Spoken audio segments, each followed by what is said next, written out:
先啦。好啦，我哋恭請湯會長咧帶領我哋全體起立，面向觀世音菩薩。我哋行三問訊禮。首先係一問訊，再問訊，三問訊。請大家坐低。如果請湯會長坐低就咧，咁喺講座開始之前咧，我就做少少簡介。我哋頭先都講啦，湯會長係非常之難得喎，佢已經係好多年咧冇嚟到我哋觀音講堂做講座啦，係咪啊？但係因為佢好似聽唔到我講嘢，交流有少少問題。湯會長係幾多年前喺觀音講堂講過講座咧？聽唔到，我都唔記得佢係幾多年前，但係唔緊要，佢係非常資深嘅一位導師。我哋首先咧就簡介一下會長先啦。咁會長咧係北美六大電台佛教廣播節目演揚妙法嘅主持人，加埋係安省佛教法相學會嘅會長，係咪好勁啊？俾啲掌聲。咁湯會長咧，其實6歲咧就開始學佛喎。我哋幾多歲開始學佛啊？16歲、16歲、36歲都唔緊要。無論你幾多歲學佛咧，只要你係真心誠意嘅話，我覺得都係 OK 嘅。俾啲掌聲自己啦。都好重要。我6歲咧就跟住兩位老師佛教大德葉問義居士。在座有冇朋友咧係以前有聽過葉問義居士嘅空中結緣？話都好資深喎，真係非常之資深。空中結緣我都冇聽過，咁但係咧佢好多年前喺我哋西方寺咧係做過正普法講座嘅，咁嗰次係最後一次見面啦。咁唔知大家有冇印象？我就舉手一下。咁咧佢18歲咧就開始係追隨當代法學宗師羅士憲教授門下研究空有二宗嘅。而1989年咧係隨學風喺加拿大多倫多成立安省佛教法相學會，呢個咧係好難得嘅。1996年咧就去咗美國紐約，係跟隨美國觀音寺主持理東佛教會會長反智法師係受菩薩戒嘅。但我又係我自己咧，我受咗3次菩薩戒。但係其實咧，你受咗之後咧，如果我好地要求自己，平時每個月咧抽1時都要做戒喎。但係有時我哋好忙咧，可能就做唔到啦。其實點解會受咁多次咧？就係因為第2次係增益，第3次亦都係增益。覺得自己做得唔好，所以不斷要求自己。其實我學佛咧就要不斷要求自己。好啦，會長咧就1995年咧就跟隨佛學著名學者李潤生教授係研習唯識學、中觀學等等嘅心義嘅。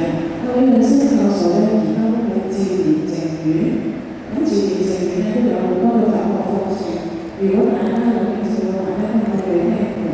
咁好啦，咁咧就到1960年開始咧，就辦咗首屆嘅佛學研究基礎課程。咁第2個研究嘅嗰時咧，基礎課程咧2年之後咧就加開咗佛學進修班。咁喺2008年咧就開辦咗成人班，仲係做導師嘅，所以有老師嘅資歷都係非常之深。咁你經常主持佛學專題講座啦，每年咧都去到世界各地講學，去到加拿大嘅亞特省啦、美國啦、香港灣啦、台灣、香港、澳門等地嘅積極弘揚佛法，所以咧好難得嘅喎。咁佢2009年5月開始咧，就主持佛教廣播節目演揚妙法，呢個名真係好好。咁自從播出咗之後咧，好受歡迎。目前咧喺北美六大電台播出嘅。咁2012年6月咧，潘會長，我哋呢個叫做老師，咁佢本身就係居士，咁係接任安省會長，所以咧我哋叫做會長。咁我哋再次俾掌聲同會長嘅，歡迎會長。好啦，咁咧講下今日嘅題目啦。今日題目咧係善敵與善修嘅關係。大家都好好嘅感受啦，大家好好嘅感受。有啦，因為星期三咧，我哋另一法師咧都有呢個禪修課。但如果冇深入嘅話咧，就要聽會長講下。咁呢個題目咧就有好多嘅分享嘅。我諗咧我就唔阻時間啦，因為都介紹咗好長一段老師嘅簡介。咁咧以下落嚟嘅時間咧，我哋就交俾會長開始我哋講座。請大家將手機你靜音，唔好影響到我哋錄影嘅咗講座。好啦，我哋而家請會長開始我哋今日講座。好，多謝。多謝趙博士，非常多謝呢個觀音講堂今次咧係請我嚟呢度講，等我有機會同大家咧係一齊探討下今日呢一個嘅題目。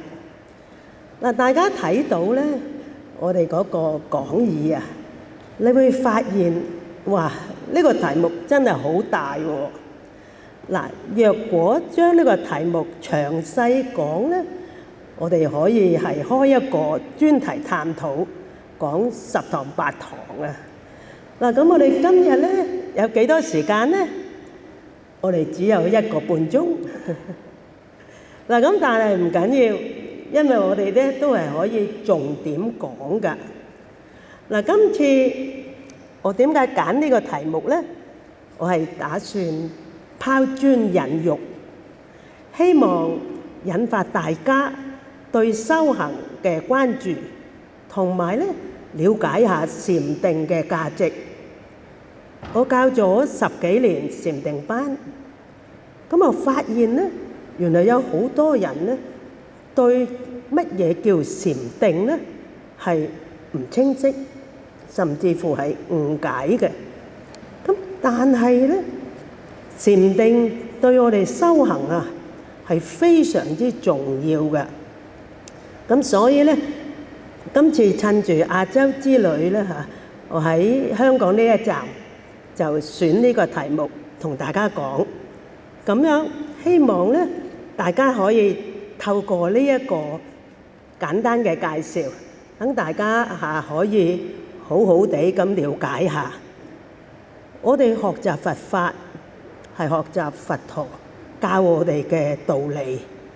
咁呢啲道理咧係可以透過實踐去印證嘅。嗱，即是話，若果我哋冇實踐咧，純粹係道理嗰個方面咧，我哋叫做乜嘢？説食不飽係嘛？講到幾好味咧，個肚都係唔飽嘅。咁但係喺佛教嚟講啊，如果講修行咧，係好簡單，3樣嘢嘅係嘛？3樣嘢已經包括晒㗎啦。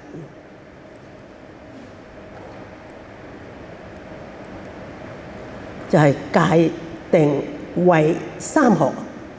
嗱，咁所以咧，我哋知道點解會3樣嘢要包括晒所有佛法裏邊嘅修行咧？因為我哋喺戒，如果持戒清淨，我哋先至可以收到好嘅禪定，收集禪定先可以引發智慧。戒定慧係指戒律、禪定同埋智慧。嗱，根據翻譯《明義集》卷4嗰度講，佢話防非止惡為戒，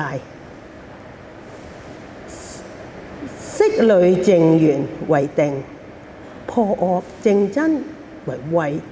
嗱，咁所以咧，簡單嚟講咧，佛家嘅修行就係戒定慧啦。嗱，咁點解喺戒定慧裏邊個禪定係咁重要咧？因為若果我哋唔修禪定，我哋根本係冇可能成佛。唔好講話想成佛，你想出離三界證得阿羅漢，唔修禪定都冇可能。又或者你想好簡單啦，成為聖者，做聖人。佛教嘅聖人呢，同外教嘅聖人係唔一樣。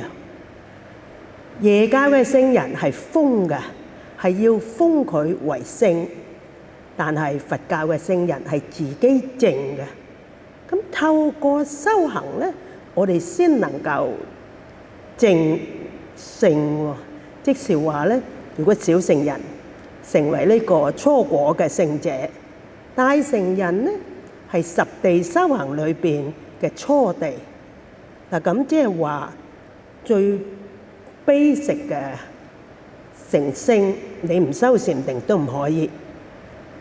你想出離三界唔修禪定，更加唔使諗。若果想成佛，更加要修禪定。甚至乎你想生天，即係話人天乘裏邊嘅生天咧，你都必須要修禪定喎。嗱，我可以今日咧證明俾大家聽，其實所有其他嘅宗教咧，佢哋都修禪定，只不過方法唔同，因為目標係唔一樣啊。嗱，咁樣咧，即是話乜嘢咧？除咗你在世為人，如果你高一個層次，即係話想生天咧，你基本上一定都要修禪定。嗱，咁即使係禪定咧，係非常之重要㗎。嗱，咁我哋一陣間咧就會同大家睇下乜嘢叫禪定。嗱，咁喺開始嘅時候咧，或者同大家講下嚇。咁今日咧，我了解到我哋可以過幾耐鐘，咩意思咧？我哋嘅講座習慣咧係鼓勵大家問問題。咁每一次就算出外講座咧，都好多人問問題啊。咁啊，首先就一定問下主辦單位，我可以過幾多鐘？咁我哋可以知道，我哋可以過40分鐘。嗱，咁咧，大家若果要問問題咧，我哋尊重主辦單位，所以先俾在座嘅大家問問題，你哋優先。另外咧，喺 Zoom 咧，而家都已經有啲朋友已經喺 Zoom 嗰度聽緊啦。Zoom 嘅朋友要問咧，係可以透過 chat。嗱，大家望到喺呢個你嘅手機或者電腦咧，嗰度有個 chat， 喺個 chat 度寫俾我，寫中文喎。咁之後咧，唔好俾老師，係俾個 host 咧就會俾我啦。點解咧？若果你俾我唔知你個次序，嗱，咁咧就唔會跟到個次序啊。咁俾個 host 咧，佢會跟個次序問我。仲有，如果真係答唔晒啦，過到9鐘答唔晒咧，個 host 會將你個問題咧係 save 咗嚇。咁如果係我哋佛學班嘅同學咧，我哋可以喺上堂嘅時候再答嚇。咁所以咧，你俾個 host 咧係有著數嚇，肯定你嘅問題可以答到。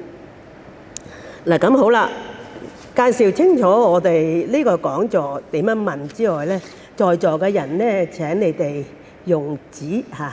如果有問題咧，係用啲紙咧係寫咗問題，咁你交嚟俾我嚇。因為咧透過咪問咧問得唔清楚㗎嚇，咁所以咧就請你寫啲紙仔嚟問我嚇。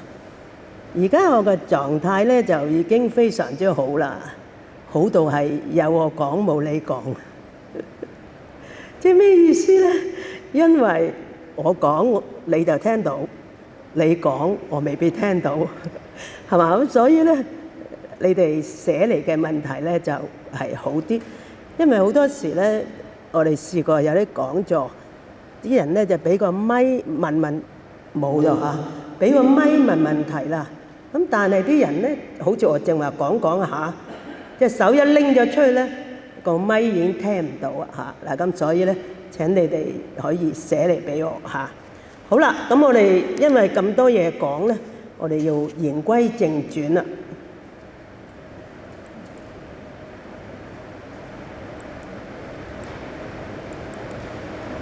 首先，什麼是禪定啊？睇下禪定嘅定義啦。禪咧，其實係個梵文啊 ，yana 嘅音譯，而個定就係嗰個梵文三一啲嘅意譯喎。咁即係咧，梵漢並稱就叫做禪定啦。咁禪咧與定都係令我哋心專注於某一對象。嗱，佛家叫做對境啦。呢個係非常重要，所以禪定係專注一境，而達於咧不散亂嘅狀態。嗱，我哋平時咧係會散亂，習慣係冇辦法集中㗎。咁透過禪定咧，係訓練我哋如何專注，呢個非常重要嘅。咁而呢一個禪定嚟講，係分色界嘅四禪、無色界嘅四定，同埋呢個滅盡定，合稱咧就叫做九次第定啦。呢九樣嘢係基本嘅定啊。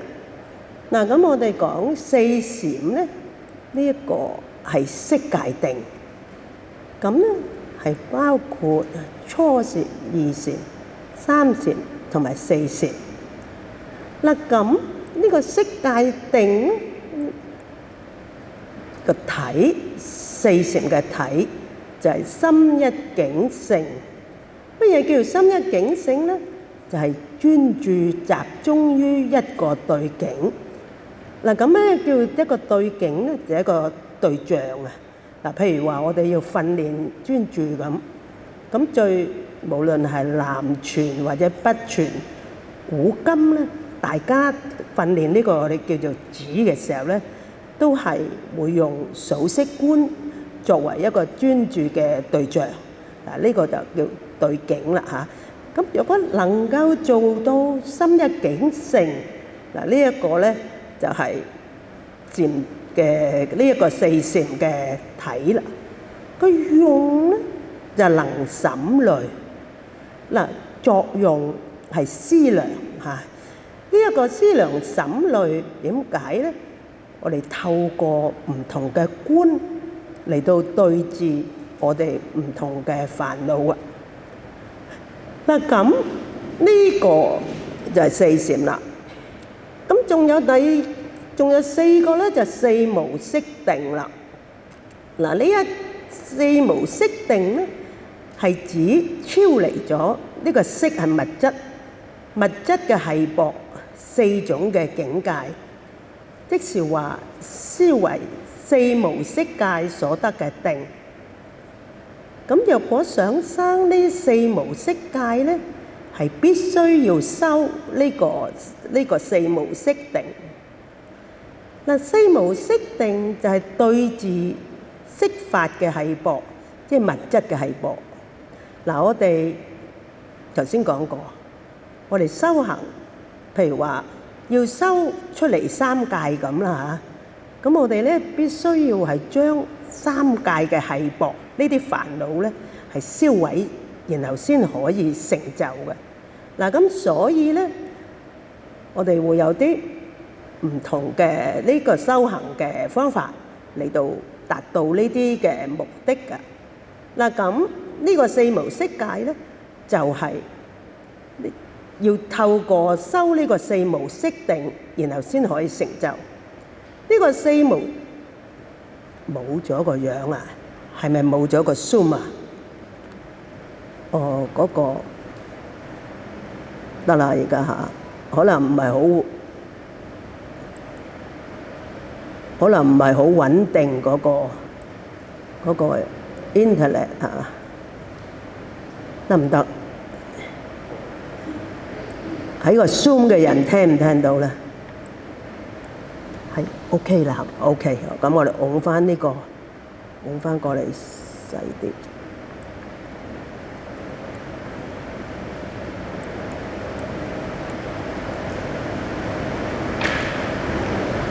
想拱開，唔好阻住我哋。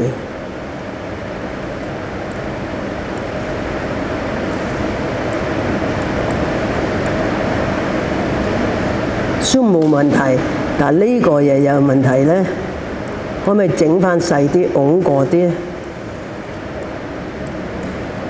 如果唔得就幫我放細啲，好啦。嗱咁樣，所以咧呢四種嘅無色界嘅要修嘅禪定咧，就四無色定，係對治色法嘅繫縛，即係物質嘅繫縛。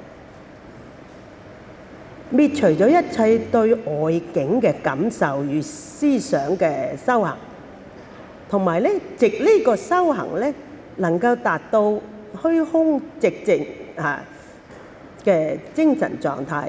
呢四種咧就係得唔得啊？呢個Zoom睇唔到你個 screen 啊！咁點搞啊？幫你解決。好啊，好啊，唔該。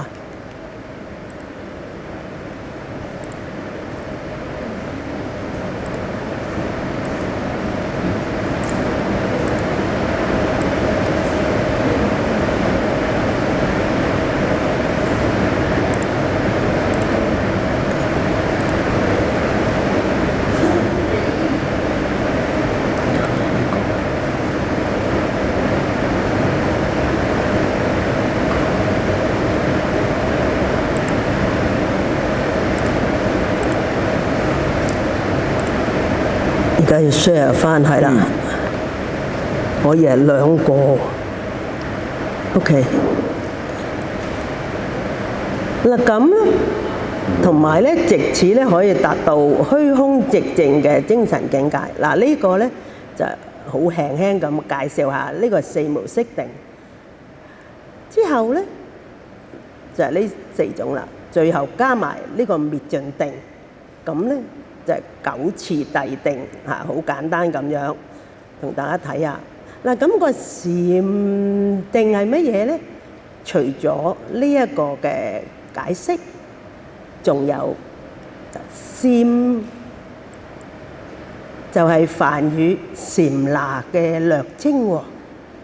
意思咧譯為呢個思維修嚇，舊譯叫做思維修，即是禪定咧，又譯做思維修。新譯咧就叫靜慮啦。思維修就係思維所對嘅境，個對嘅境咧，即是話我哋要觀賞嘅對象嚇。而研習嘅意思，靜慮者個心體寂靜。能夠審慮嘅意思，即是話喺禪定，我哋一定要思量審慮嘅。嗱咁個定咧，個梵文咧就係三昧啦。三昧就係個心定止於一境。嗱，大家留意喎，唔同嘅名詞解法意思係一樣，係要個心咧係定於一個對象啊，而離開散亂。嗱咁樣就叫禪定啦。第三個嘅譯法咧叫做止觀嚇，禪定又叫做止觀啦。止就係梵語嘅 samatha， 即係奢摩他，而觀咧就係vasayana。譯做毗婆舍那或者叫毗缽舍那，意思咧係止息一切外境嘅妄念，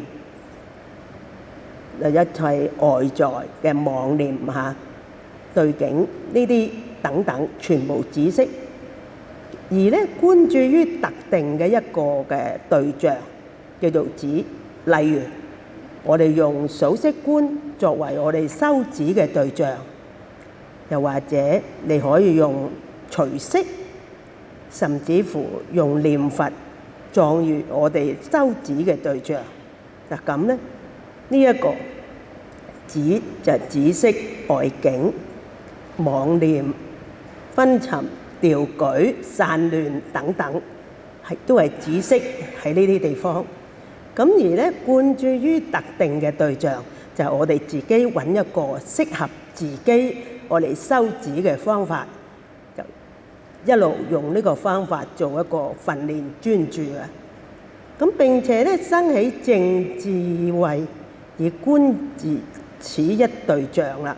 因為嗰啲修唔同嘅觀啊，係能夠對我哋嘅對治嘅煩惱嗱，例如我哋修慈悲觀嚇，係訓練我哋嘅平等慈悲；我哋修呢個五蘊正觀，可以對治我哋呢個我執等等唔同嘅觀，係對治唔同嘅煩惱嚇。咁所以話，我哋必須要透過修成定，先可以斷煩惱、生智慧。嗱咁咧，呢個就係止觀啊。佢係即係自定以及慧呢二法。咁大家若果係就所修嘅次第，即係次序啊嚟到講咧，則止在前，先伏煩惱；觀在後，斷煩惱，證嚟到證得呢個真如嘅。咁即是話咧，雖然我哋講修禪定有兩派唔同嘅講法嘅，一派咧就講應該先修好止，然後再修觀。咁另外一派講法咧，佢話唔使一定修止㗎，你可以咧先修觀都得，再修止。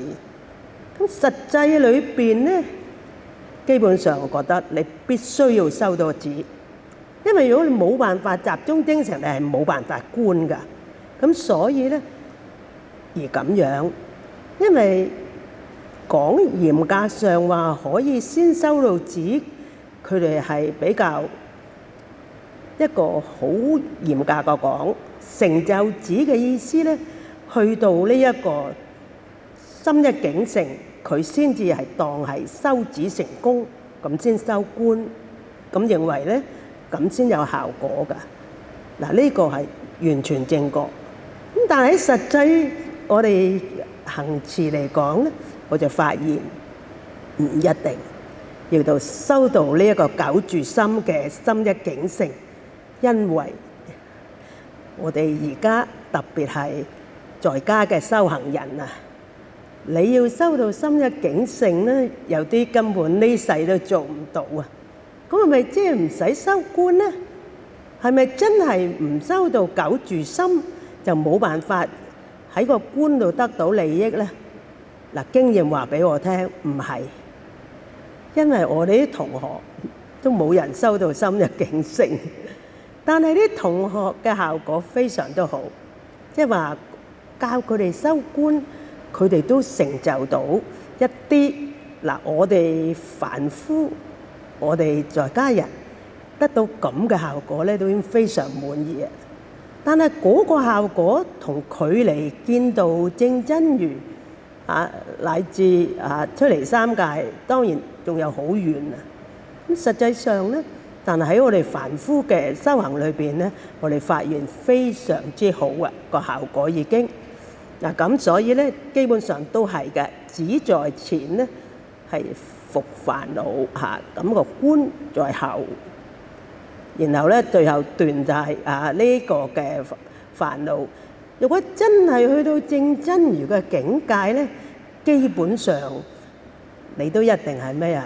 要將後天而起嘅我執同埋呢一個法執嘅種子全部燒毀，先可以去到呢個境界。嗱，呢個咧就比較高層次啊。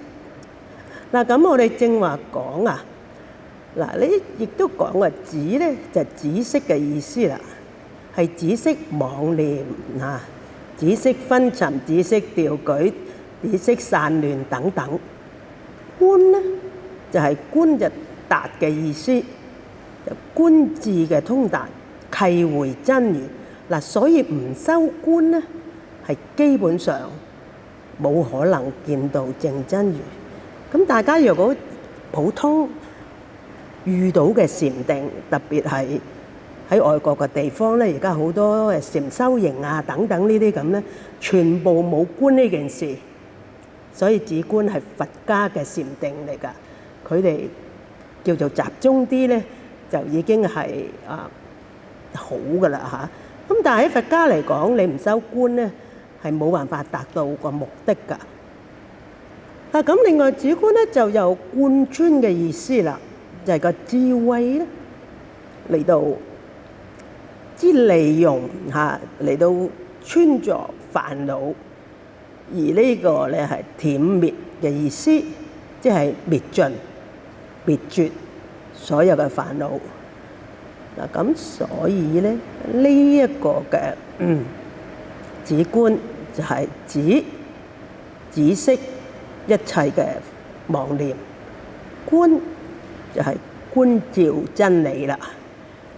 嗱咁大家會發現咧嚇，我哋就算用唔同名詞嚟到講呢個禪定，你會發現有一樣嘢就係基本上咧都係止息我哋嘅妄念，禪定專注一境，然後咧從個觀度咧係成就斷煩惱、生智慧。嗱咁咧呢個就係基本上佛家嘅禪定啦。嗱咁我哋又再睇下呢度，為什麼大部分嘅宗教都要修禪定呢？嗱，因為大部分嘅宗教咧都係有探索心靈與着重個人實踐修行嘅特徵㗎。嗱咁咧，因此咧，多數嘅宗教咧都有唔同嘅禪修嘅實踐，以達到各個不同嘅禪修目的。咁即是話佛教正宗嘅禪定，我哋就係斷煩惱、生智慧。咁其他宗教咧，佢哋有唔同嘅目的㗎喎。嗱，禪定係佛教好重要嘅修行德目，斷煩惱、生智慧都係透過修習禪定先可以成就。嗱，咁其他嘅宗教嘅禪修方法同埋目的係點呢？嗱咁咧，譬如話第一種就係透過一種深層嘅靈修嘅過程，以呢個嘅默觀禱告嘅修行方式，目的咧呢啲就係與上帝親密接觸。並且咧係通過內心嘅沉靜，與上帝存在呢個保持聯絡，呢啲係其中一啲嘅外教裏邊嘅一啲禪修嘅方法以及目的。咁佢哋嘅目的呢度其中一個就係同上帝保持呢一個嘅聯繫啦。咁第二種咧，就係透過靜默和內心嘅冥想得唔得嚇？令到呢啲信徒咧，OK 更加敏鋭咁樣聽到神嘅聲音，同埋咧得唔得？體會到神站喺度 OK， 得唔得？而家好啲啦嚇。如果聽唔到，你哋舉手嚇。嗱咁呢個咧就係讓信徒更加敏鋭咁聽到神嘅聲音，同埋體會神嘅愛與智慧。第三種追求嘅目標就係透過靜心、冥想同埋虔誠嘅修行嚟到接近神。心靈嘅潔淨，專注與神聯絡。嗱，呢啲咧其實都係好出名嘅宗教、耶教嘅一類嚇。我哋唔開佢個名。嗱，咁第四種咧就尋求內心嘅平靜，係強調靜默、默觀同埋與神嘅深度聯繫嘅。嗱咁咧，呢一度咧我哋好簡單咁睇咗4個佛教以外嘅呢啲嘅宗教嗰啲禪修方法以及個目標啊。咁而佛教又點呢？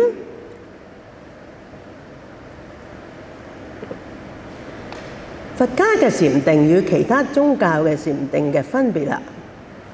佛教與其他宗教嘅修行終極目標唔同，唔一樣。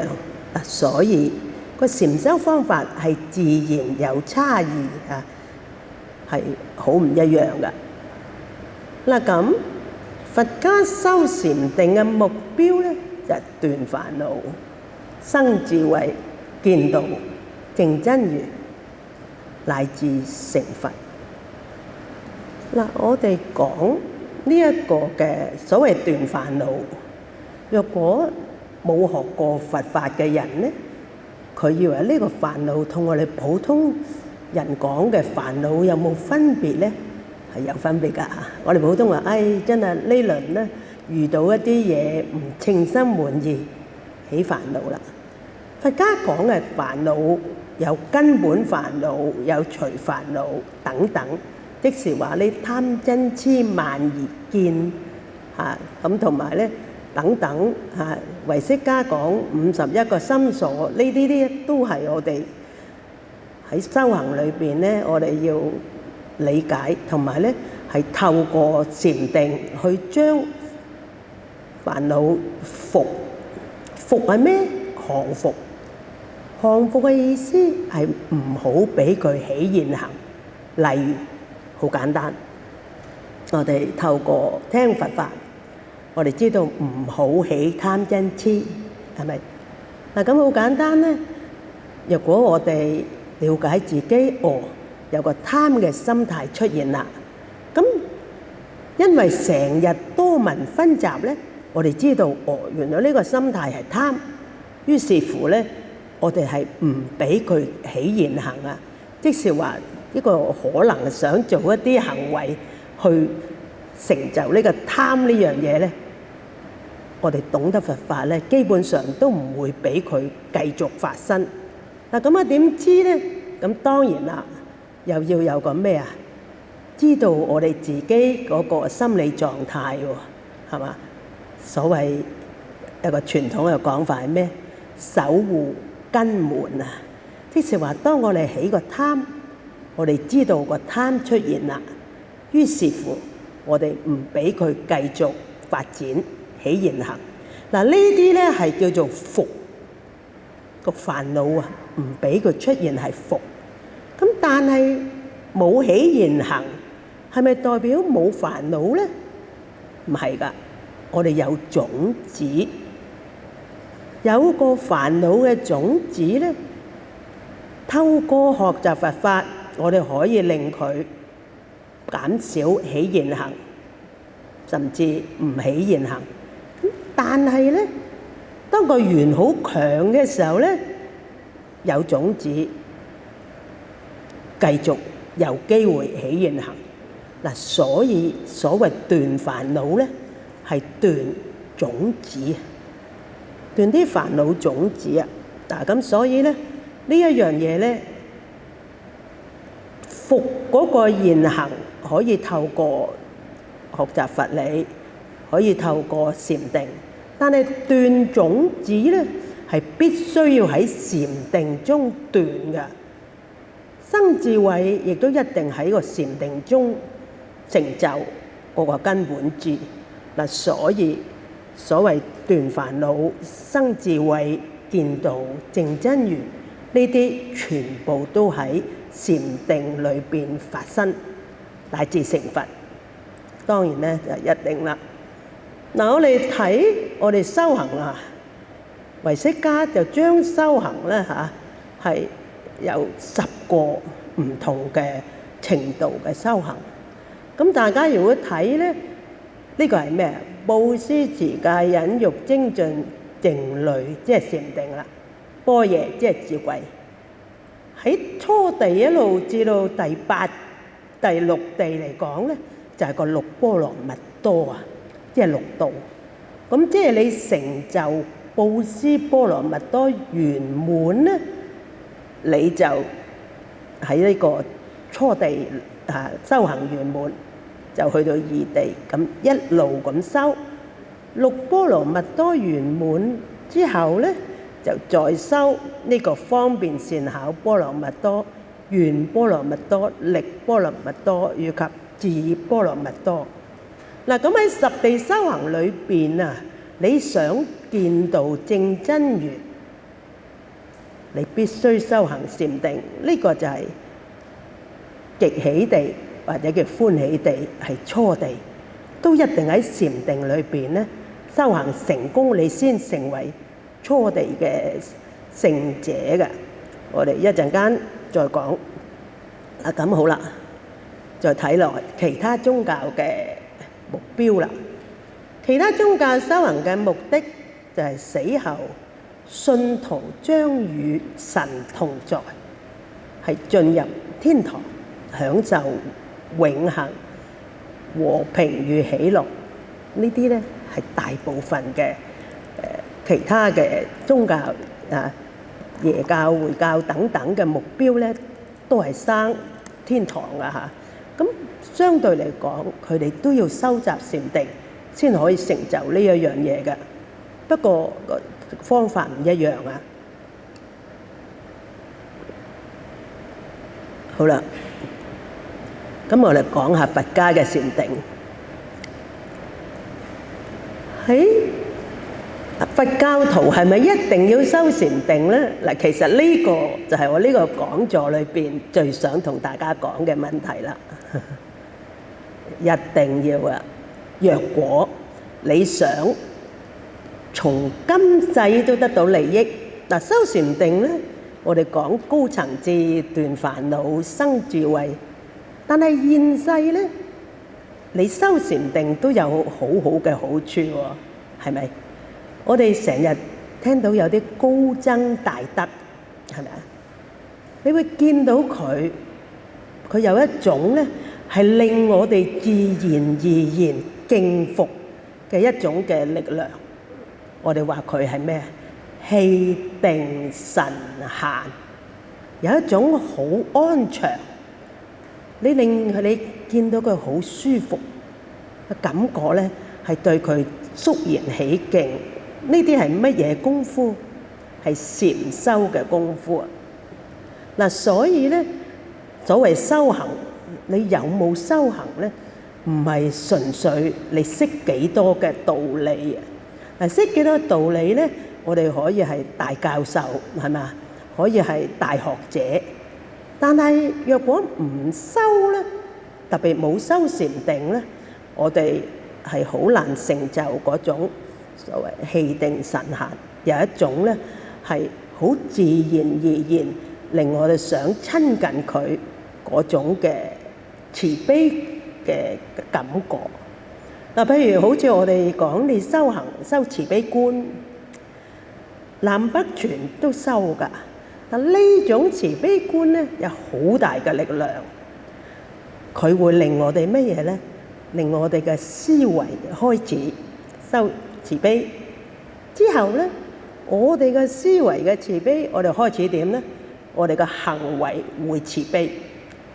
咁即是話改變我哋嘅思維，改變我哋嘅心，改變我哋嘅行為，呢啲就叫修行啦。咁之後咧，你會發現點咧？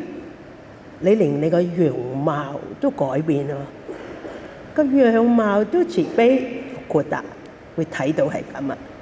嗱，所以好有趣一件事啊！我哋以前實體上堂咧，我哋叫啲同學第一堂，你攞個手機影下你個相，影下自己個相，之後咧，可能18個月之後，你再用個睇下你個相，你會發現好唔一樣喎。點解唔一樣咧？原來你透過每一日去修咁微小，修1個鐘40分鐘，對我哋都有好大嘅影響㗎。嗱咁咧，我哋繼續睇啦。嗱咁佛教最高修行嘅目的咧就係成佛啦。定就係三學之一，呢個咧界定為三學統攝所有佛教呢一個修行內容嘅總綱嚟㗎。嗱，咁好似喺呢一度我哋見到講就八正道裏邊嘅正定，五根裏邊嘅定根，五力裏邊嘅定力，七覺支嘅定覺支。嗱，呢個咧呢度就係37道品個七類嗰個嚇，我哋又叫佢37菩提分法，都有八正道有啦，五根有啦，五力有啦，七覺支有啦。咁即係咧入邊都有個定嘅。我哋話咧，若果你能夠想出嚟三界，你可以修37道品。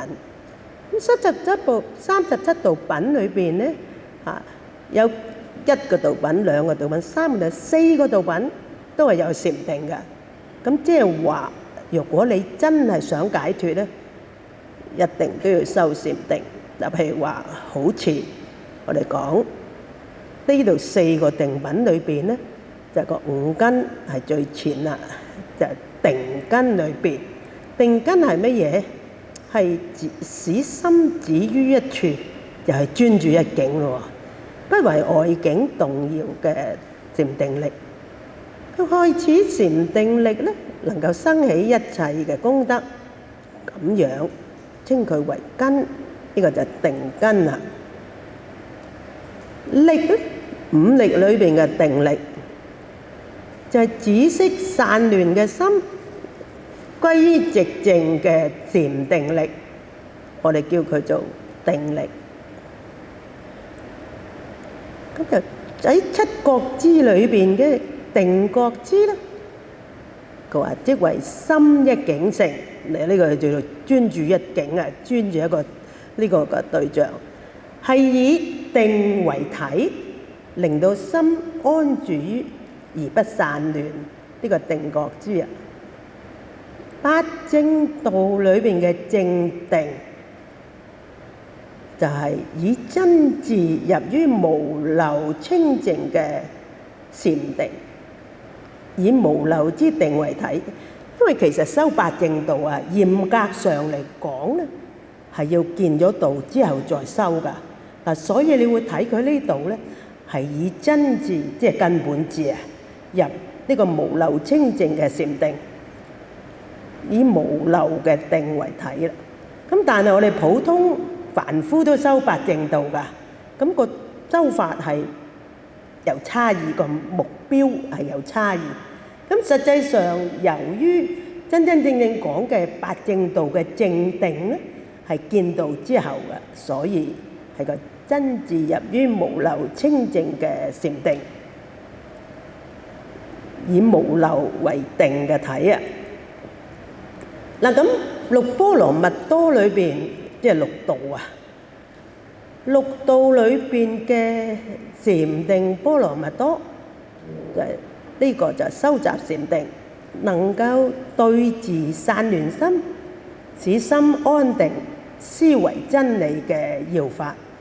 嗱，咁大家睇下，修37道品要修禪定，修六波羅蜜多要修禪定。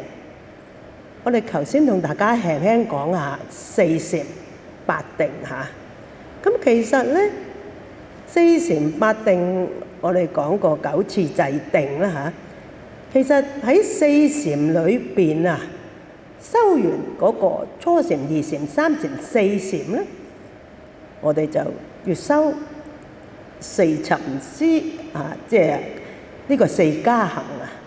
咁四加行咧就係令我哋見到正真如嘅呢啲嘅必然要修噶。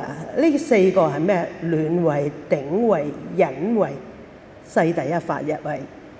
嗱，呢四種以呢個四加行，即係話你修到四禪嘅時候，馬上就修呢一個嘅四加行，呢個暖慧啊，就係呢個定咧，我哋叫佢做明德定，明就係智慧嚇。呢個咧用一個觀字咧，就用個下品嘅沉思啊嚇。呢四種嘅呢個觀字啊，以觀字沉思所取嘅境，不外乎咩咧？明而自性差別。明即係要能夠傳明言、傳表啊嚇，因為嚟到講傳表個明言，喂個義咧就傳表個義象嘅視像啊。自性明與義嘅體性，差別咧係明與義嘅常用啦。嗱咁觀乜嘢咧？呢四樣即係話從明義自性差別呢四種方法，佢引到係咩咧？假名無實。我哋觀乜嘢？喺呢度係觀用下品嘅沉思嚟觀所取空。點為之所取啊？被我哋執取嘅對象嗱，譬如我就我啦，我哋所執嘅就係法。咁即是話喺呢度咧，我哋係對我哋嗰啲嘅法執，我哋嘅觀所取空，即係呢一個觀法係斷法執啊。咁好啦，呢一個可唔可以成功咧？未成功。我哋要做呢個四加行咧，就係好似猶如鑽木取火啊！如果成功就係啲火出啦，咁但係暖位並未成功，就好似尚未得火，先有暖氣，暖暖地嘅啫，咁就觀啦。咁之後咧，成就咗暖位咧，第二個就頂位啦。嗱，呢兩個位，暖位頂位咧，都係觀一樣嘢喎，係觀所取空，即是話我哋對外嘅執取啊，係非常之強嘅，所以要用兩個階位嚟到觀。嗱，呢個頂位咧，所依嘅定就用個明增定啦。呢個增咧係增加智慧增加嘅禪定。咁頭先用過咩咧？就下品沉思。而家咧就用上品沉思，即是話咧都係觀所取空。嗱，所以喺禪定裏邊點樣斷煩惱咧？就係呢啲啦，斷我哋嘅法執啊，咁樣咧，所以觀所取空。嗱，咁第二位成唔成功咧？唔成功，但係就好似鑽木取火啦，尚未有火。熱氣上騰，熱氣上升啦。咁距離呢個無漏之火不遠，無漏之火即係見到淨真如個根本自出現嘅時候咧，唔係好遠啊。咁咧，但係仲未得，都係咧嚇呢個嘅用上品沉思嚟到觀所取空。成功啦！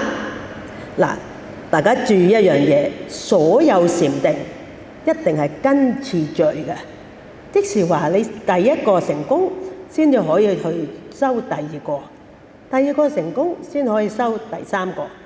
咁第三個咧就忍位啦。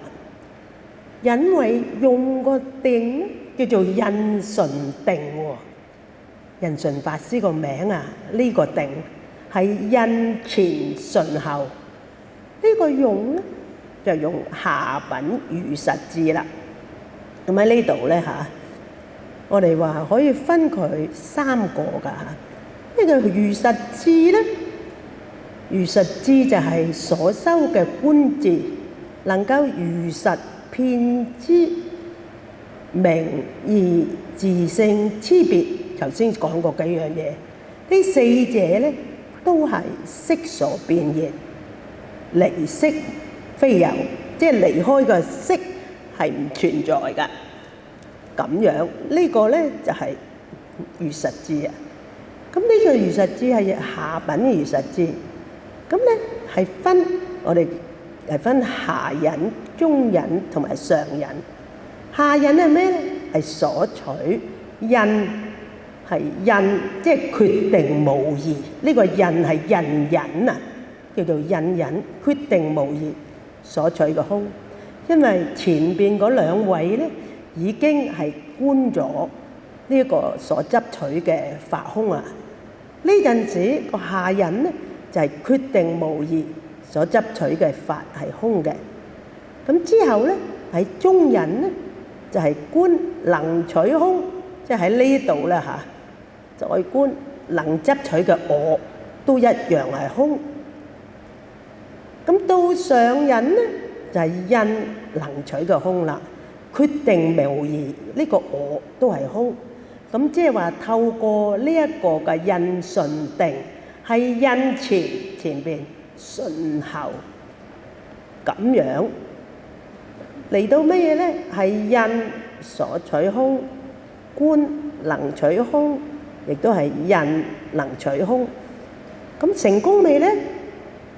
未，猶如鑽木取火，雖未生火，未曾生火，但係有煙啊！先有煙，後有火啊！咁所以咧，而家咧仲未得，但係已經有煙出啦。最係呢個咧就世第一法啦。呢個世第一法咧，就用個無間定啊！呢個無間定意思即係話冇間隔地必入見道，即是話咧，到呢一個世間智慧第一嘅方法咧，去修。你繼續去修嘅時候咧，唔好間斷，繼續去咧，最後必然咧係去到見道。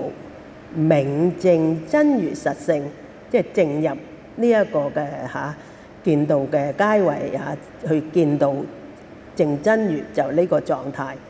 喺呢一度咧，你呢個就無間定啦。咁用就係上品嘅如實智。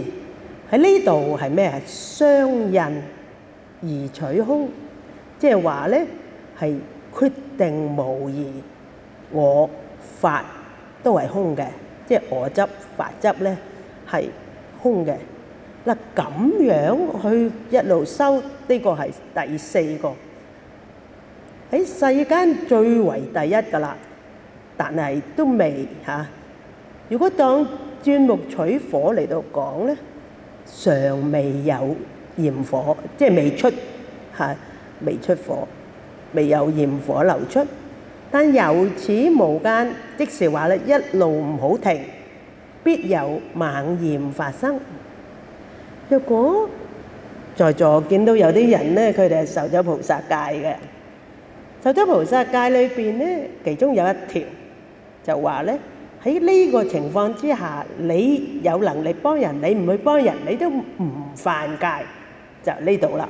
即是話咧，你去到呢陣時啊，你唔停得㗎，唔需要停啊！你繼續去修，下一步咧係會見到嗱咁嘅狀態，你無需要去幫人，唔犯戒，因為呢個一定要無間去修啊！嗱咁所以咧，大家睇下，我哋頭先俾大家睇個九次第定啦嚇，即是話我哋喺四禪裏邊做功夫咧，基本上嚇。做完初禪、二禪、三禪、四禪啦，就已經係可以去修四加行嘅啊！呢度啊，呢一個色界嘅禪，修完四禪可以修四加行。透過四加行咧，我哋可以見到證真如。咁當然大家都知道，如果要成為初地嘅菩薩咧，基本上就唔係淨係修禪定啊，係嘛？我哋都要修其他嘅修行方法。但喺禪定裏邊，必須係修呢個四尋思、四如實智成就，咁樣你先繼續修，先至為之見到證真如。咁呢啲就係修禪定啦。呢啲都係咧為咗使自己盡至佛果嘅呢個實踐嘅方法。嗱咁呢度咧，輕輕同大家介紹下嚇，佛教徒係咪一定要修禪定呢？你話如果通常信佛教嘅人呢，大部分會相信輪迴係咪？亦都就算你唔相信輪迴，你想呢一世過得舒服啲，點解呢？因為我哋修禪定呢，基本上係可以印證佛陀嘅教法，好似好簡單。譬如我哋講四聖諦、苦集滅道，係咪個苦諦？咁講苦諦呢，我哋講三苦、八苦，係咪？大家睇個苦呢，睇到點呢？知道三苦、苦苦、壞苦、行苦啊、八苦等等，你識念，就算識念，有冇感覺呢？通常冇乜感覺。但如果你透過禪修去修個苦啊，你會知道真係叫乜嘢苦喎。嗱，呢啲唔需要好太高嘅層次。我哋都有個同學收到啡啡聲喊喎，喊到唔收得聲嘅。點解呢？佢係喺禪定裏邊呢，係對個苦係產生一個呢，係唔係語言概念啊？係語言概念後邊嗰種嘅苦嘅體會。嗱，咁所以呢，如果從概念上呢，我哋點講即講，甚至乎識念，調轉頭都念得翻出嚟呢，我哋都唔會感受到真正嘅苦。嗱，所以佛陀講四聖諦啊，三轉法輪係咩？知苦係嘛？要知苦。但係我哋所謂知苦，唔係識念個三苦八苦，係體會到嗰種嘅苦。嗱，所以咧修禪修嘅方法咧，我哋發現咧有好多唔明白啊，會覺得點解重複又重複嘅咧？啊，如果明白教你修行嘅好嘅有份量嘅書籍咧，你都會發現佢哋都係講緊同一樣嘢。例如《菩提資糧論》，佢講啊，如果你修禪定，你要點樣修咧？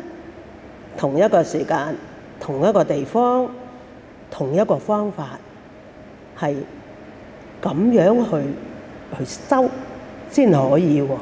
咁即是話咧，當我哋修禪定，從個觀嗰度嚇，係從個觀嗰度咧，你會睇到、體會到一樣嘢，我哋叫佢做瑜伽賢良。要睇到呢啲名詞咧，我哋會見到，哦，原來係咁樣喎。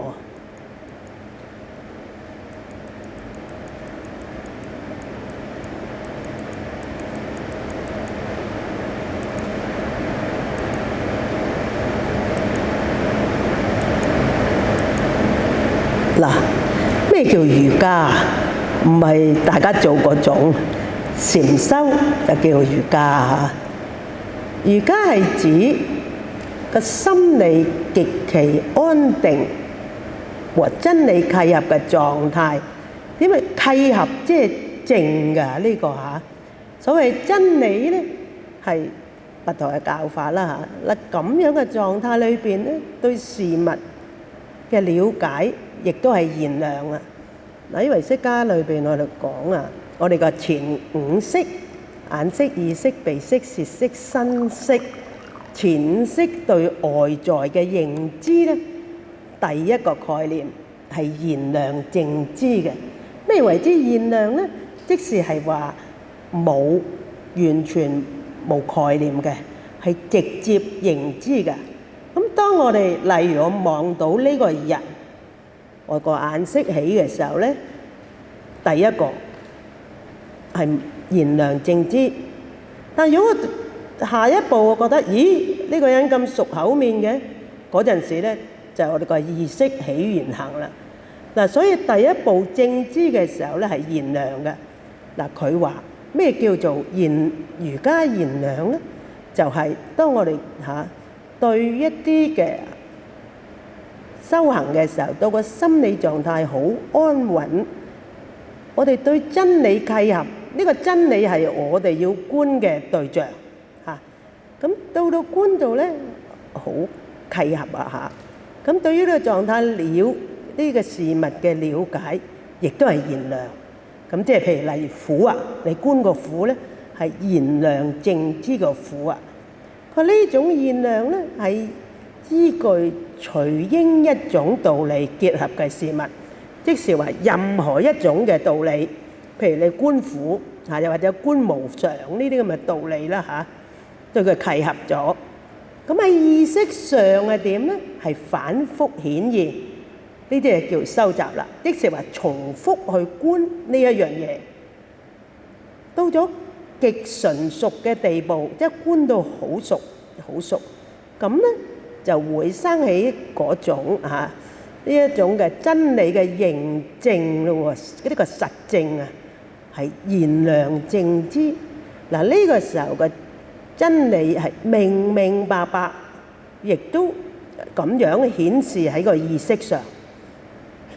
佢話無異乎五根嘅對境係冇分別，好似同個五根對境，即係話咧，當我哋眼睇到嘢，耳聽到嘢，眼耳鼻舌身對呢個色聲香味觸呢一個認知嘅時候咧，亦都係現量認知㗎。嗱咁嘅時候係完全放棄咗文字嘅了解，即係喺文字概念以上，即是話已經係無需要係概念㗎啦，離概念，亦都唔會發生錯亂，所以叫做現量。咁嘅意思即係咩咧？即是話，當我哋修呢啲嘅方法嚇，我哋修到現量正知嘅時候咧，呢一種就係真真正正契合個真理啦。嗱呢種嘅了解咧，同我哋從概念上嘅了解係完全唔係嗰回事嘅。嗱，所以修禪定就有呢一樣嘢係可以能夠契證佛陀嘅教法，係唔喺呢個嘅概念離概念咁樣。嗱咁我哋咧睇下呢度啦，繼續就一般人啊對禪修嘅方法誤解，誤以為咧禪修咧就係要完全保持身心嘅靜止，不想任何事情，甚至排除所有嘅念頭。嗱錯㗎，嗱呢啲完全錯誤㗎。點解咧？若果當我哋修意識，即係話修行係修我哋嘅意識，個意識即係起嘅時候有念頭啊。咁當我哋修禪定嘅時候咧，若果完全好似好專注，但係冇念頭喎，有個定，但係咧完全冇念頭，呢種我哋叫佢做乜嘢咧？乜嘢都唔想，乜嘢都唔想，叫做咩？無想定啊！嗱，好多時咧修禪定咧就好危險㗎，好容易有個現象啊。例如我哋啲同學修禪定，有個同學講話：我修得好好，好似乜嘢都冇想啊！頭先乜嘢都冇想。咁我話咧，只係有兩個情況：一瞓咗，冇發夢係嘛？二你可能係入咗個無想定，咁就要睇下你學咗幾耐喎，係嘛？如果你學咗3個月，頭先好定咁啊，多數瞓咗噶啦，係嘛？冇咁快可以入到無想定。但係如果修下，真係覺得可以人個定境咁樣好定，但係只係定，但係冇呢個情明，即是話唔清楚你所修嘅對境咧。嗱呢種咧就可能咧係呢一個入咗個無想定嘅。嗱咁呢啲咧無想定唔係佛家嘅定，係外道嘅定嘅。若果你完全乜嘢都唔想咧，喺個靜止嘅狀態咁啦，入咗無想定啦，呢世人生無想定，你下世會生去無想天。嗱，我哋修行就唔想咁樣㗎，因為點解呢？因為若果你個意識唔起，所謂無想嘅意識不起嘅，即係只有定冇慧。咁你去咗無想天呢，個壽命好長㗎。咁就係好微細嘅一啲嘅定境喎。咁但係呢，冇智慧。嗱，呢啲呢，我哋話浪費生命㗎。嗱，所以我哋唔想生去，所以以為只係得個靜止，完全冇念頭呢，呢個唔係佛家嘅禪定，係外道嘅禪定啦。嗱，所以呢個錯啊。咁另外呢，有一種就認為呢，個禪定嘅時候呢，就只係盤膝坐喺度嗰陣時重要啊，其他冇問題，但係錯㗎。你要禪定修得好，你必須要呢，唔係淨係坐喺度呢個動作，而係個心態係要有個正念，然後先有正定嘅。咁所以呢，係整個嚟講呢，唔係淨係修禪定，係日常生活裏邊呢，我哋都需要呢，有個正知正見，同埋呢，對我哋所學嘅方法係明白清楚、理解、接受，然後先至可以做得好啊！一個觀念錯呢，你做唔到啊！嗱，同埋呢，我哋有一個好奇怪嘅感覺嘅，我哋普通人呢係唔覺，我哋有時會呢自己呃自己嘅，有啲人自己呃自己都唔知㗎，我哋又會㗎。但係修禪定唔可以自己呃自己嘅喎，唔可以。我哋要個口同個心相應。如果你個口同意，個心唔同意呢，唔成功。嗱，所以我哋話修禪定，你能夠認知自己多啲，就係咁嘅原因啦。嗱，所以唔係純粹盤膝嘅功夫，禪定係一個整體性修行。我哋有正知正見，行為相應。嗱，所以點解會係戒定慧啊？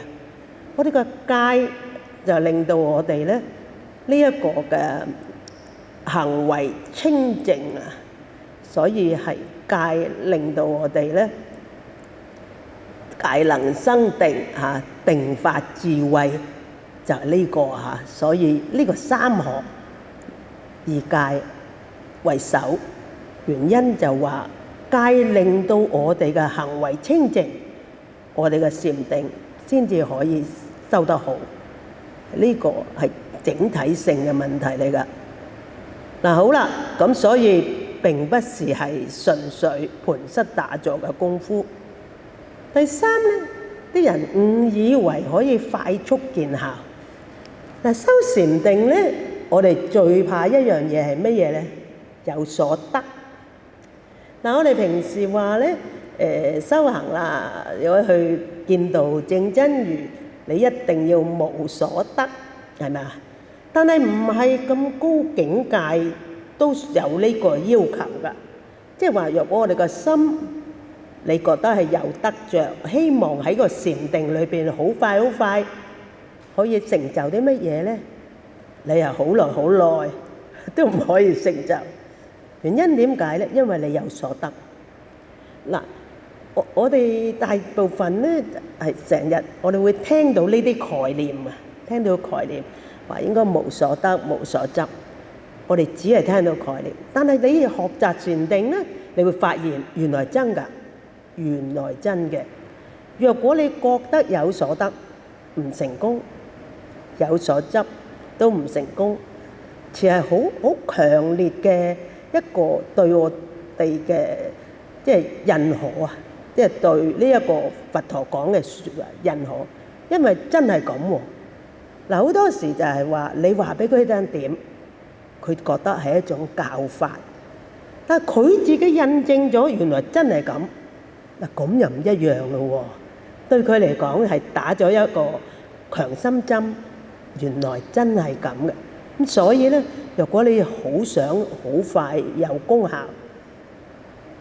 呢種都係一種執，係唔成功㗎。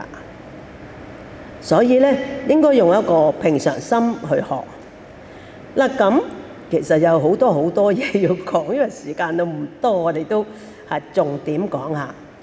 禪定對於我哋嘅好處係乜嘢咧？非常之多嚇。呢個係禪定對我哋嘅身心健康同埋精神狀態咧，生活質素等等咧，係有好顯著嘅正面影響啊！嗱，咁第一個就話增強專注力。如果你收集禪定，我哋發現現實世界我哋而家啲人咧嚇，我哋凡夫咧乜嘢都急㗎，好快呢個世界。咁你發現咧，我哋中意乜嘢咧？我哋中意咧一心幾用㗎，係嘛？有啲人仲好似好叻咁樣啊！我一心可以幾用，一啲都唔恭喜你。知唔知點解咧？原來一心幾用係大忌，大忌嚟。你一定要一心一用。嗱，修禪定就係訓練你如何專注一心一用。點解有啲人我哋叫佢做天才，佢咪可以過目不忘、過耳不忘係嘛？其實佢做咩啊？佢個專注力超級好啊，所以佢一次聽晒。但係我哋平常人咧，你唔好講話一心幾用嗰種啊。平時我哋嘅專注力唔係好好。嗱，當我哋初頭訓練禪定嘅時候，我哋會好困難嘅。咁實際上咧，慢慢嚟，你會發現係增加嗰個嘅專注力。咁專注力增加有乜好處咧？好多人都話：哇！我好似咁快有啲智慧啊！佢自己自覺得智慧好咗喎。咁其實係咪智慧咁快出現咧？冇咁快。不過我哋若果能夠專注咧，對我哋思維啲問題，對我哋處理啲問題咧，因為由於專注啊，所以咧係容易同埋可以解決。我哋甚至乎有啲同學有個經驗咧，佢學咗禪定幾個月啦，晚晚發夢，發夢咩咧？發夢日頭解決唔到嗰啲問題，佢夜晚發夢話可以解決到咁樣，呢個又好奇怪啊！呢個情況好奇怪，可能佢太上心啦。但係我哋平時就咁樣，個專注力增加咗之後咧，我哋發現啦，我哋處理問題係迎刃而解，因為我哋睇到個問題嘅中心點喺邊度，能夠專注去思維。嗱，所以好多人嘅反應就話：我好似有智慧多咗。其實個專注力好咗，係增強我哋專注力。咁所以咧，若果你專注力好咧，對我哋要處理嘅問題咧，肯定係好精準，係準確咁樣去處理。嗱，咁咧，呢個係必然嘅嘢嚟㗎，所以非常好啊。咁第二個咧係加深自我嘅覺察力啦。嗱，我哋通常以為自己好了解自己，其實我哋唔係㗎，我哋對自己了解好少嘅。咁但係透過禪定咧、專注咧，我哋會對自己咧知道認知更多㗎。喺個禪定裏邊咧，呢一樣嘢咧係增強我哋自己覺察力。嗱，咁其實咧喺呢啲嘅散心修嘅四念處都可以成就咗呢一樣嘢。咁但係咧，禪定裏邊，我哋透過修禪定咧，係令到我哋自我嘅覺知好咗、多咗㗎。嗱，呢種咧就一定要好用心咁慢慢去修。其實所謂慢慢修，即係日日修。嗱，修禪定咧，你會睇見啦嚇，要有個咩啊？精進。嗱，六波羅蜜多有精進波羅蜜多，修樣樣嘢都有個精進去指導嘅喎。咁即係話修行係必須要精進去修啊。咁咧，若果能夠精進去修，慢慢咁樣日日做咧，你會發現自我嘅覺察能力好咗好多嘅，會係咁啊。咁呢啲咧都係修禪定嘅好處啊。咁第三個係減少壓力同埋焦慮。嗱，其實我哋好多時咧壓力咧係來自我哋自己嘅。當然有啲話社會嘅壓力啊、工作壓力啊、朋友嘅壓力啊等等。咁其實所謂社會壓力、工作壓力，就係我哋點樣去對呢啲人嘅反應，係嘛？呢啲壓力咧唔係直接外在俾我哋，而係我哋感受外在呢啲嘅睇法嚟到自我俾自己嘅壓力啊。咁所以咧，咁有壓力就有焦慮啦。嗱，若果我哋能夠咧透過學習禪定，我哋能夠咧氣定神閒咧，呢啲所謂壓力咧，我哋會分析處理咗之後咧，你就唔會再有所謂壓力。其實大部分壓力來自我哋自己對外在，對我哋嘅批判或者對我哋嘅睇法等等，或者外在一啲我哋需要處理嘅問題。嗱，我哋佛教呢個道理咧，我哋了解，透過修禪定咧，我哋有時睇法覺得咧係高一層啊，因為我哋睇到嘅層次高啲，明白有乜嘢此有故彼有，係咪啊？有咁嘅果係由於有咩因咧？咁明白呢個道理，從因嗰度着手咁去處理。咁但係當我哋修禪定咧，我哋能夠好靜心咁樣去處理呢啲問題咧，自然咧係唔會再有焦慮嘅。咁呢啲都係一啲時間係需要時間去收集先可以嘅。咁另外咧就話改善睡眠嘅質素啦。因為禪定咧，首先要我哋放鬆㗎。咁我哋通常咧睡眠有問題嘅人咧，係壓力大啦，同埋一啲嘢我哋泰國人咧係繃緊啊，即係將自己拉到好緊啦。但係當你放鬆咗之後咧，呢個情況咧，我哋自然會瞓得好啲嘅，會係咁啊。譬如好多時間，我哋同啲同學講，有啲同學要放工夜晚先做禪定禪修，咁我哋就話你要喺瞓覺之前2-3個鐘做，唔好太距離近啦。點解咧？因為如果你太距離近，有啲人由於專注，佢個精神喺個狀態能夠集中，佢就瞓唔到啊。但相反有啲人咧，佢能夠放鬆咧，佢一瞓完一坐完啊，佢話我都可唔可以喺牀上坐啊？點解喺牀上坐？佢話因為我坐完咧，我即刻想瞓，都唔想落地咁樣。咁即係話咧，當然唔可以喺牀上坐啦。意思即係話有啲人由於能夠放鬆，所以佢嘅睡眠質素咧係好，可以能夠係瞓得好啲㗎。嗱咁所以咧，仲有你修禪修咧，好多時你修得好，時間長咧，你會發現你唔使瞓咁多㗎。即係譬如可能以前瞓8個鐘，你都唔想起身，或者起身咧好似有啲懵懵地咁樣。但修就禪定咧，你慢慢修嘅時間係可能你只係需要瞓7個鐘，甚至乎瞓6個鐘，但係個精神狀態咧都已經好精神嘅。嗱，所以咧呢個保證係改善我哋嘅睡眠質素啊。咁另外就係增強免疫力啦。咁其實咧就係我哋嘅身心都會健康。透過禪定，我哋嘅心當然要調心啦，係咪？咁但係咧係修禪定係可以調我哋嘅身體嘅。我哋好多時間咧發現有啲人咧係虛弱，嗰種嘅虛弱咧好後生啊，有啲覺得冇理由手腳冰冷嘅係咪？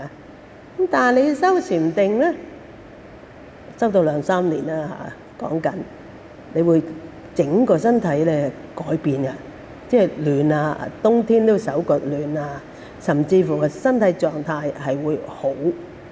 咁即係話個身心都健康，咁自然個免疫力係好啦。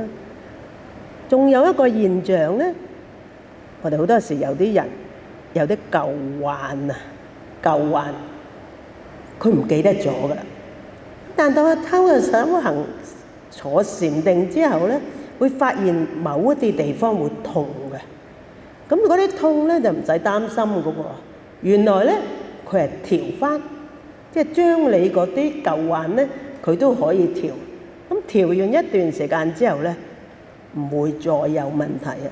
咁所以咧，禪定對我哋嚟講咧係絕對係身心健康嘅一種嘅訓練。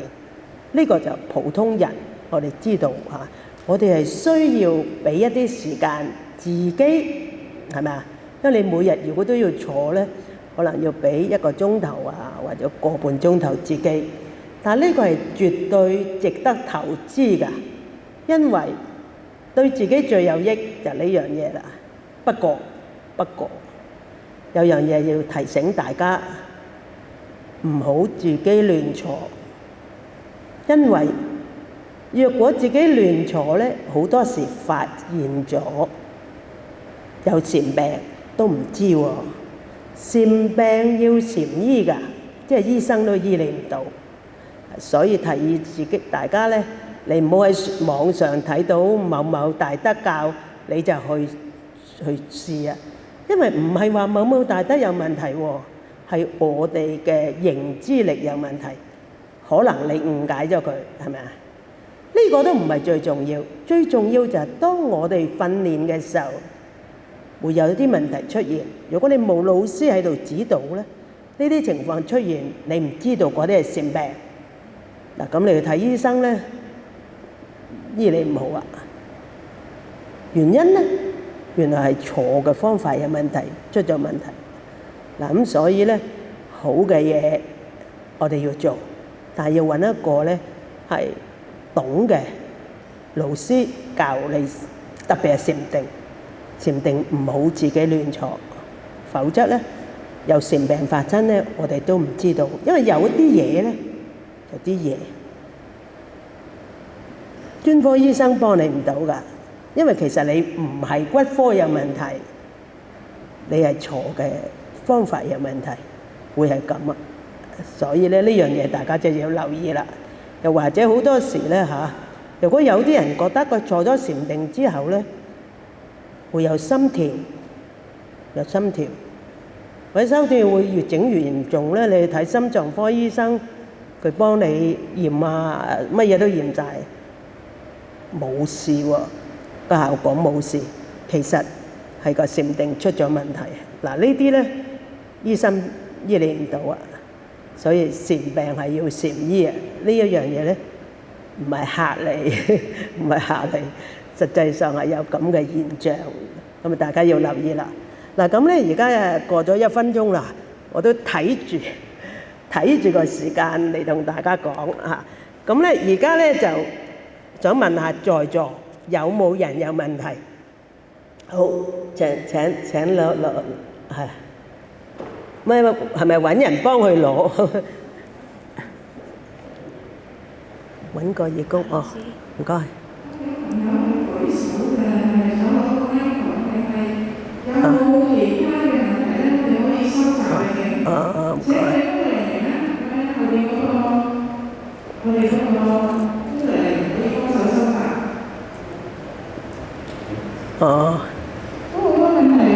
嗱，我而家可以啊。嗱，呢位朋友佢個問題就話，佢話佢曾經咧去過一個佛學講座，有位法師就話佢未曾未遇過一個懂得禪修嘅人，想聽聽法師嘅意見。嗱，你呢度寫呢，我哋就冇意見嘅，知唔知點解啊？因為嗰個法師自己冇遇過一個識禪定嘅人啊，係嘛？咁同我哋冇乜關係，係嘛？即係意思即係話呢，所謂懂得禪定呢，就係要睇下佢嘅標準，乜嘢為之懂得，係咪？即係佢識唔識坐啊，或者係佢識唔識教人啊嗰類咁。咁但係如果佢冇遇過，佢唔好彩啦，係嘛？咁我哋冇乜意見啊，係咪先？因為佢冇遇過，唔係代表個世界唔存在，啱唔啱啊？嗱，所以呢個我哋冇意見嚇。咁第二個問題咧，就想問下老師，遇過一啲人跟普通人唔同嗎？乜嘢叫做如果因為好似同修都應同佢係阿羅漢？嗱，老實講，好多人咧係未得為則，未證為證。而家係末法時期，末法時期即係咩啊？冇修冇證係咪？阿羅漢果啊，係小乘四果裏邊最高個果位，即是話咧已經係將我執同埋我所執嘅種子完全燒毀晒。你知唔知阿羅漢有3個意義啊？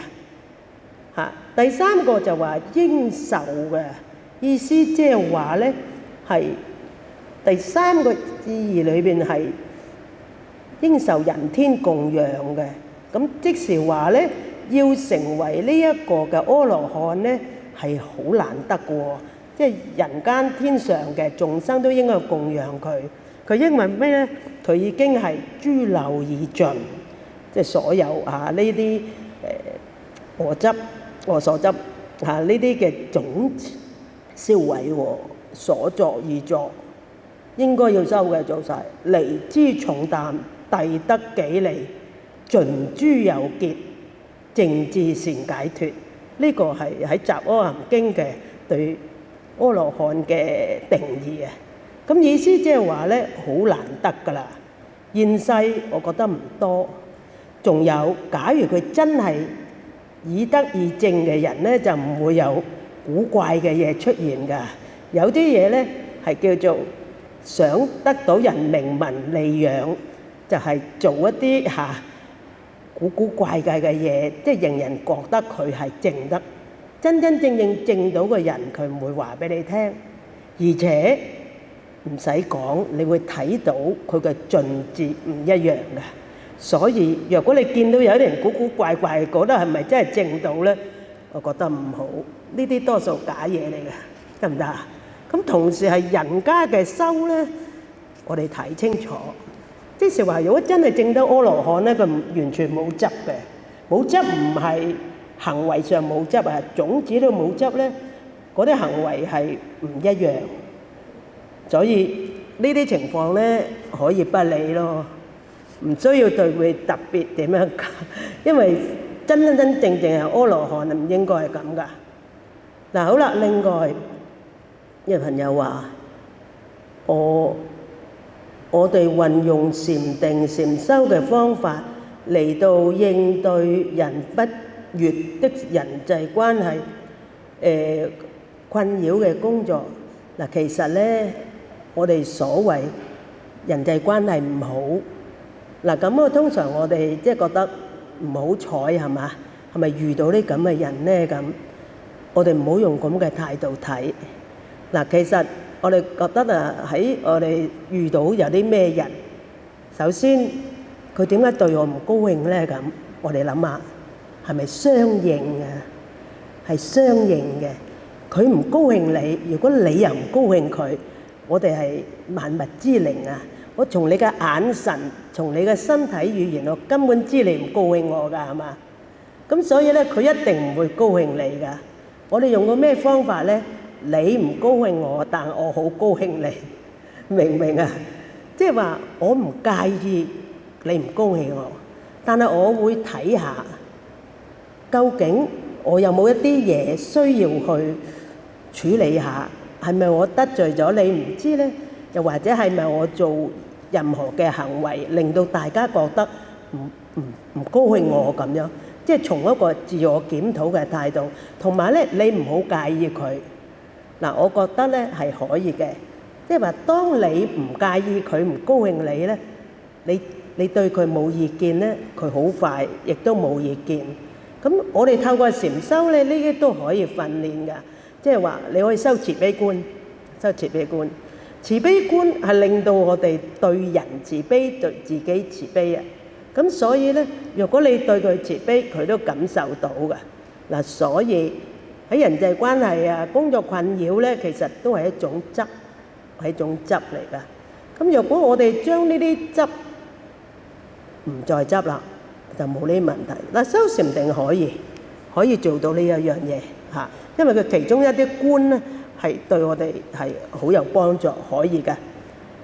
咁就另外呢位朋友就話坐禪係感到腳痛，修行嘅師兄師姐都話唔好注意力放喺隻腳痛，走回個呼吸，接住咧個身體嘅痛是否正確咧？接受身體嘅痛。嗱，應該呢度有兩個角度嘅。一，你個腳痛係咪勉強咧？明唔明我意思啊？嗱，好簡單，我哋到一把年紀先開始學禪定。如果我哋夾硬嚟係翹住隻腳，嗱咁咧你唔痛就奇怪啦。嗱，你話唔注意佢，當然，如果你可以做到，對好啦，係咪？如果好痛咧，根本冇可能嘅。嗱，所以呢度有幾個方法。第一，首先你睇下你隻腳，所謂痛係咪一翹起就痛咧？咁又睇下你隻腳係咪幾十年未翹過，而家開始翹。若果係咁咧，你係要研究下。嗱，例如咧，譬如我哋教禪定班咧，我教小兒麻痹症都教過㗎。咁佢根本冇可能翹起隻腳㗎。咁係有啲方法可以，佢唔可以翹腳。第一，第二，譬如話有啲同學佢話雙盤我坐半個鐘，單盤我坐1個鐘，咁佢啊覺得坐雙盤先係最好喎。咁佢就話：咁我應該坐咩咧？我話坐單盤。奇怪啊，因為睇到佢雙盤咧，成個攬埋一嚿，好繃緊啊。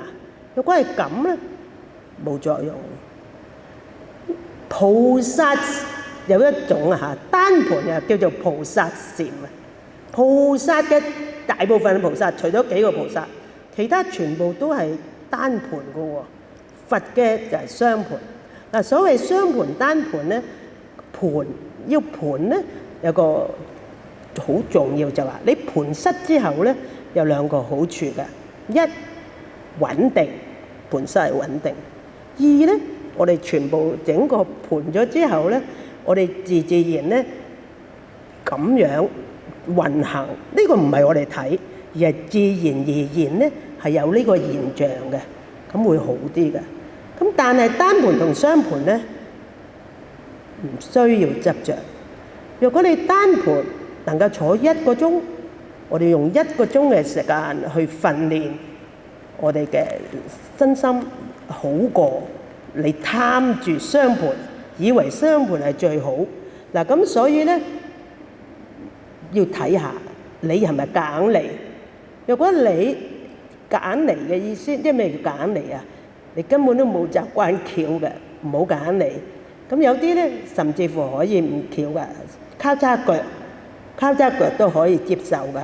嗱，咁所以咧，你首先研究下你坐嘅方法係咪即係對你自己身體係造成一個痛楚咁啊？第一，如果冇呢啲問題，你初學咧腳痛係一個必然現象㗎。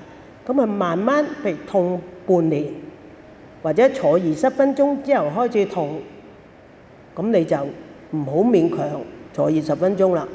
或者我坐到25分鐘真係唔得啦，太痛，咁咪出定，就冇需要勉強。咁但係當然我哋可以話你唔好理佢，我哋意思即係話咧個意識唔好同個身識起現行，呢個係可以嘅。不過你做唔做得到咧？咁就要睇下你本身嘅條件係咪夾硬嚟啦。若果唔係夾硬嚟咧，係循序漸進係可以，但唔好理